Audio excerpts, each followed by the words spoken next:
Good evening and welcome to Tucker Carlson Tonight. There are a lot of faraway places in this world, Namibia, for example, but Europe is not one of them. Europe is where your kids spent junior year abroad. Europe is an easy flight from the East Coast of the United States to pretty much anywhere on the continent. And you know this if you've been on vacation in Europe, as millions of Americans have. For the most part, they speak English in Europe. They've got Starbucks and Taco Bell and air conditioning and modern hospitals. It is not another world.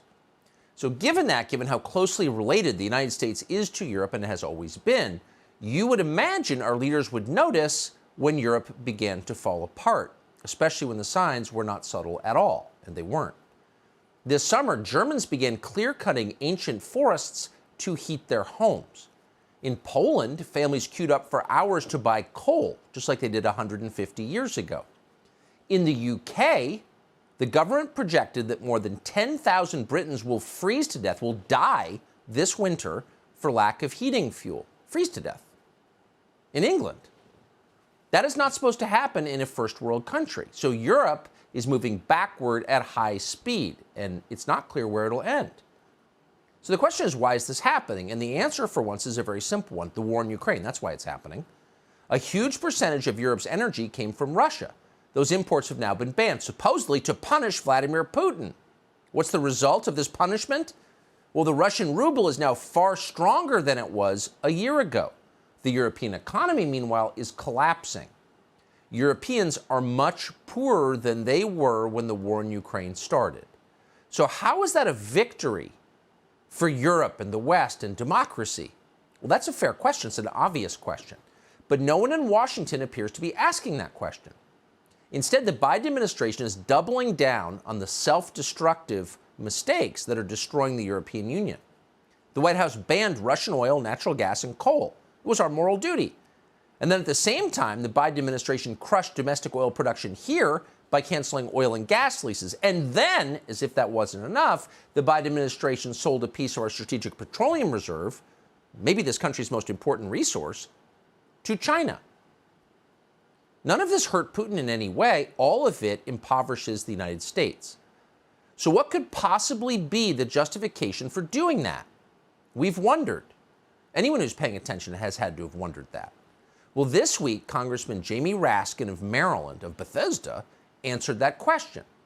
Russia is an Orthodox Christian country with traditional social values. And for that reason, it must be destroyed, no matter what the cost to us. So this is not a conventional war. This is a jihad. Jamie Raskin said that out loud, but many in Washington agree with him, in both parties. They would like to see World War trans immediately. So what is a jihad going to mean for you? Well, the details are stunning. Thanks to the Biden administration's religious war in Ukraine, this country is about to run out of diesel fuel. According to data from the Energy Information Administration, by the Monday of Thanksgiving week, that's 25 days from now, there will be no more diesel. So what's going to happen then? Well, everything will stop. That means trucks and trains and barges all unable to move. Farm equipment will shut down. There will be no deliveries because there will be no trucks. There will be no diesel generators. And then, inevitably, our economy will crash because everything runs on diesel fuel. Not on solar panels, not on wind farms, on diesel fuel. Diesel is not a negotiable commodity. You have to have diesel. So what happens when we don't have it? Well, yesterday, Fox's Jackie Heinrich, apparently alone in the White House press corps, asked the White House spokesman John Kirby that very question. What's the plan here? We're running out of diesel. John Kirby, standing at the podium representing the White House, the President of the United States, the administration, the largest organization in human history, the executive branch of government, had no answer. But don't worry, he said. We will be exporting plenty of energy to Europe to help fight that progressive crusade in Ukraine. Watch. What are we doing to increase the supply of diesel, given that the Energy Information Administration said as of October 14th, the U.S. only had about a 25-day supply? You have the Northeast and New York already rationing home heating oil. What are we doing to prepare for the winter and to ramp up supply of diesel? I'll take the question on the diesel because I just don't have the data on that in front of me. So let me take that and we'll get back to you on that. But But writ large, the president has been working very, very hard to make sure that we're that not only are we ready for fluctuations that could come, and of course the prices are going down, and we think that's important, but that we are also doing what we can to help our European friends and partners who are also going to be facing a long, cold winter. We have doubled our commitment. The commitment he made in March for natural gas exports to Europe, we've doubled that commitment in terms of actual, getting things over there, getting natural gas over there. And we are working with foreign suppliers of natural gas and oil to see if we can't help our European partners diversify their own storage and supplies. So just pause and savor the irony here just for a moment, because now everything is irony. They've been telling you for decades, since Al Gore left the White House, that the single greatest threat to the world was warming, and because of their efforts to fight warming, you are in danger of freezing. And unlike warming, freezing actually kills people, a lot of people every year, and it will kill people in the West this year thanks to their efforts to fight warming. Okay.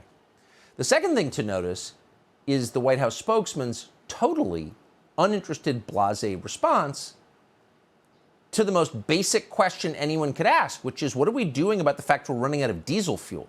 And he has no idea, and he's not embarrassed that he has no idea. The problem is, at this point, there may not be an answer, because there may not be a way to avoid a disaster. Diesel fuel is not just low in this country, it's low in every Western nation that has aligned itself with Ukraine. All these nations preparing for World War III are running out of diesel fuel. As New York Magazine has reported, the last time there was this little supply of diesel, there were about 3.5 billion fewer people on the planet. Well, that puts it in perspective. So the Biden administration responded, as you know, earlier this year to rising gas prices, which they feared above all because the midterms are coming in 2 weeks, by tapping the strategic petroleum reserves. But that will not work here. The Northeast Home Heating Oil Reserve contains 1 million barrels of diesel in case of emergencies. The problem is that demand is so high across the board that, according to the Washington Post, even if the Biden administration used every single barrel in that stockpile would be empty in less than 6 hours. And of course, it's not just diesel that's running out. Jet fuel is up about 23% in just the last month.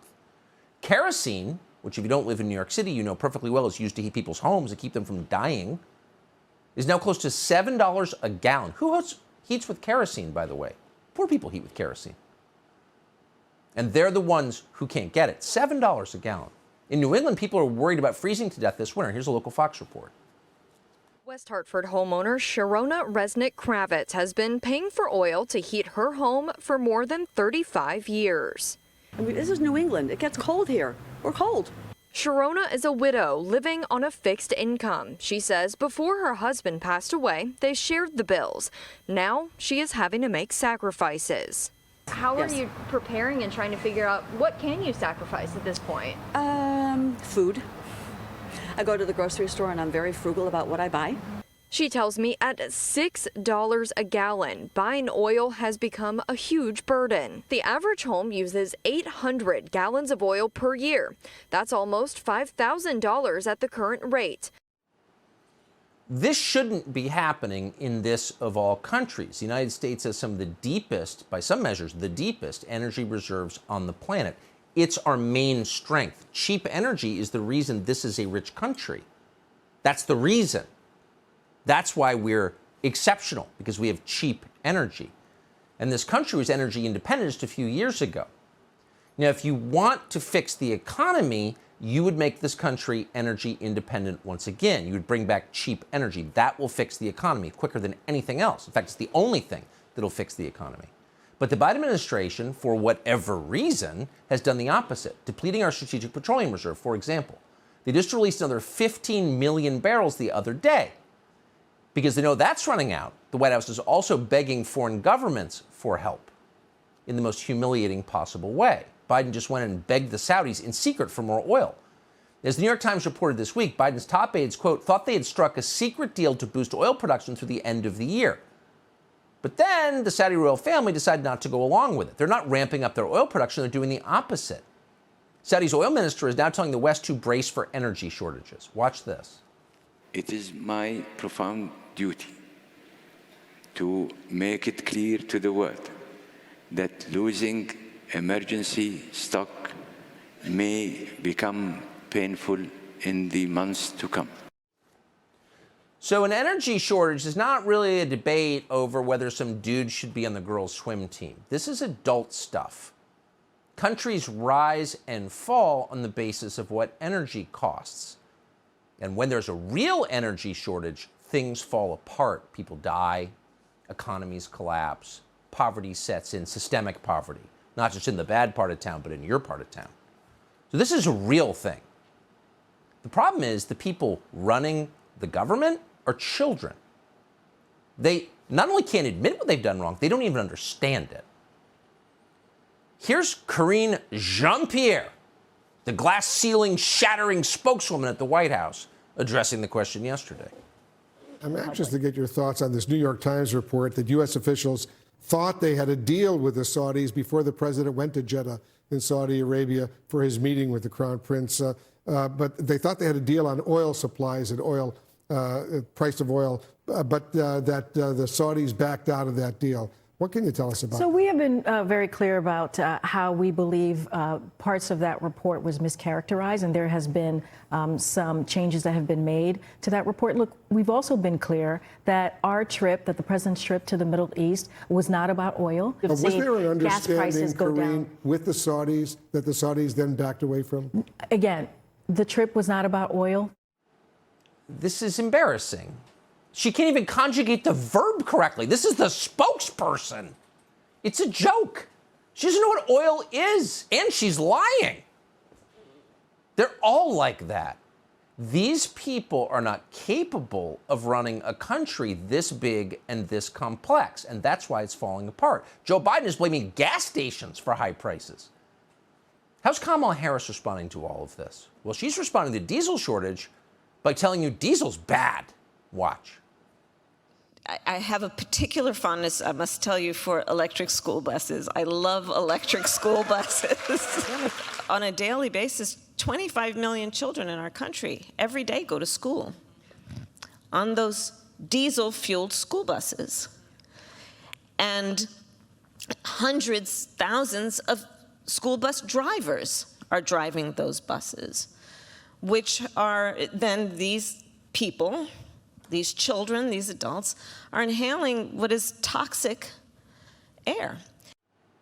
So the lady who never had children is lecturing you about children. The person who's never had a real job is lecturing you about energy policy.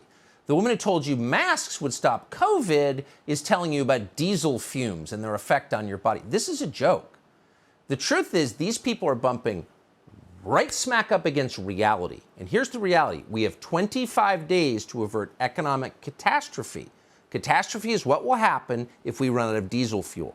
That's more important than prosecuting a jihad in Ukraine. It's more important than World War trans. Everything depends on this. And we've got 25 days to fix it.